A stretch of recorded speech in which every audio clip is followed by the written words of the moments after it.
Assalamu alaikum wa rahmatullahi wa barakatuhu. Let's look at the next question. Can you please explain Arsh? How big it is, where is it, what is it made of, and some of the other details about the Arsh. Well, this subject matter is quite detailed. However, I will try to tell you some of the information about it based on my limited knowledge. Now, the word Arsh actually comes in several places in the Quran. For example, if you open Surah Al-A'raf, Ayah 54, Allah subhanahu wa ta'ala talks about Arsh. ثُمَّ اسْتَوَى عَلَى الْعَرْشِ. Similarly, we see similar words in Surah Yunus. We see in Surah At-Tawbah, Allah subhanahu wa ta'ala says, وَهُوَ رَبُّ الْعَرْشِ الْعَظِيمِ. Similar words comes in Surah An-Naml. And Surah Az-Zumr, Allah subhanahu wa ta'ala says, وَتَرَى الْمَلَائِكَةَ حَافِينَ مِنْ حَوْلِ الْعَرْشِ حَافِينَ مِنْ حَوْلِ الْعَرْشِ. Again, the word Arsh comes, but in a slightly different context. Similarly, in Surah Al-Mu'minun, Allah subhanahu wa ta'ala says, هو رب السماوات ورب الأرض ورب العرش الكريم. And we see something very similar in Surah Taha as well. So again, the word Arsh appears several times in the Quran. So what exactly is the Arsh is what we will be inshallah looking at today. So Arsh, in the closest meaning in the English language, could mean throne. So we're discussing the belief about the throne. The throne or Arsh is great. It is elevated and it is luminous creation. So it is created from Noor. And remember, the belief in the Arsh and belief in the Kursi, which is divine chair, this is obligatory because it's part of the Quran, as mentioned in Tuhfat al-Murid ala Jawhirat al-Tawheed.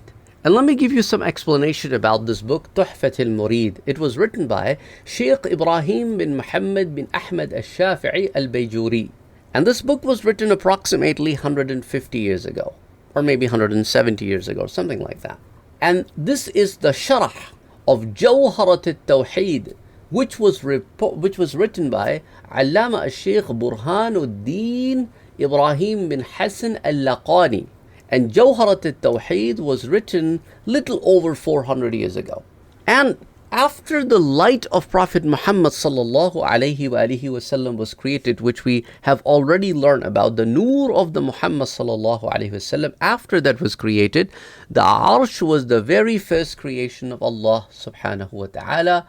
Again, this is mentioned in Sharh As-Sawi ala Jawharat al-Tawheed, which is another sharh which is written on the book Jawharat al-Tawheed. And this sharh is written by Sheikh Ahmed bin Muhammad al-Maliki al-Sawi. Now comes another question. Okay, then how big is the Arsh? What is the size of the Arsh? So Arsh is the largest of all creations. Allah subhanahu wa ta'ala has established it above the seventh sky or seventh heaven. And this is mentioned in Tafsir al-Kabir under Surah Hud, ayah number 6, in volume number 7, page 320. So how big is the Arsh? It's the largest creation. And the Arsh is above the paradise. As Prophet Muhammad sallallahu alaihi wasallam said, when you ask from Allah, ask for Jannat al-Firdaus, for it is the highest and the best of all heavens. Above it is the Arsh of the Most Merciful, and from it the rivers of paradise originate. And this is Hadith from Sahih al-Bukhari, Hadith number 7423. So we know from this that the Arsh is above the paradise. It is the roof of everything that is under it. So now comes the question, okay, so Arsh is the roof of the Jannah as well. And this is also mentioned in another book called Sharh al-Maqasid, volume number 3, page 361. And just for your knowledge, Sharh al-Maqasid was written by Mas'ud bin Umar bin Abdullah at-Tuftazani. And this book was written approximately 700 years ago. So what is Arsh made from? There are different views on this matter. One view is that it is made from light. It's made of light. Another one is it is made of green emerald, which is called zabarjad. Or it is made, third view is that it is made of red ruby, which is called yaqut. Imam Ibrahim Bajuri rahimahullah says that it is not known as to what is the exact nature of the Arsh. So it is better to remain silent rather than give a definitive opinion about this. And research suggests that Arsh is not round, but it is more or less like a dome shaped, serving as the roof of paradise and casting its shade over all creations and the world and everything. And also that it has 4 pillars. As stated in تحفة المريد على جوهرة التوحيد, page number 434, and شرح الصاوي على جوهرة التوحيد, page 390. Sayyidina Abdullah ibn Abbas radiyallahu ta'ala anhu says that a builder first constructs wall and then places the roof. But Almighty Allah subhanahu wa ta'ala created the roof, the Arsh first, and then the walls, because He created the Arsh before creating the earth and the heaven. After creating the Arsh, Allah subhanahu wa ta'ala created wind with countless wings known only to Him. Then He commanded the wind to lift water, and the Arsh was above the water, while the water was above the wind. After that, Allah created the angels who carry the Arsh. Subhanallah, Subhanallah, Subhanallah. We can't even imagine this description. Only Allah knows the best. And this is stated in Al-Uns al-Jalil, volume number 1, pages 73 and 74. So where was the Arsh before the creation of the earth and the heavens? Our beloved Prophet Muhammad sallallahu alayhi wa alihi wasallam said that Allah had written the destinies of creation 50,000 years before creating the heaven and the earth. And at that time, His Arsh was above water. This hadith comes in Sahih Muslim, hadith 6748. In Miratul Manajih, it is mentioned, it is explained that this water does not refer to ocean water, but to natural water under the Arsh, which rests on wind, and the wind is upon Allah's power. This does not mean the Arsh was resting directly on the water, but rather that there was no barrier between them, just as we say the sky is above the earth. This indicates that the Arsh and water were the first creation. It's not like the Arsh has its foot resting at the base of the water. It's the Arsh is above the water. So now let's talk about the angels who are carrying the Arsh.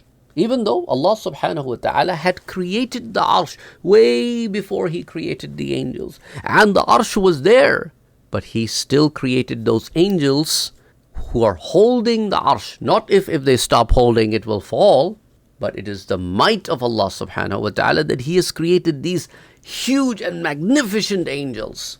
And there are 4 in count right now.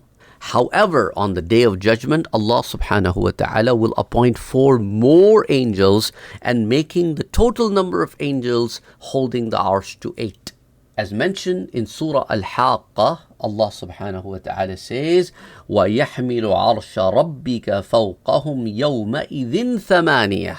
And on that day, 8 angels will bear the throne of your Lord above them. And under this verse, in Khaza'inul Irfan, page number 1050, it is stated that currently 4 angels carry the Arsh, but on the Day of Judgment, 4 more will be added, making 8. And Ibn Abbas radiyallahu ta'ala anhu said that this refers to 8 ranks of angels, the number of which only Allah knows. Now let's talk about the 3 things that are hanging from the Arsh. Prophet Muhammad sallallahu alayhi wa alihi wasallam said 3 things are hanging from the Arsh. Number 1, kinship, the relationships that you have here in this world. And the kinships says, "Oh Allah, I exist because of you. Let me not be broken." So all these relations that you have over here in different capacity, parents, brother, sister, kids, wife, and other relationships, these are all hanging from the Arsh. To think about it, that breaking these ties in this world will not be taken lightly on the Day of Judgment. And the second thing that is hanging from the Arsh is the trust, the amanah, which says, "Oh Allah, I exist because of you. Let me not be betrayed."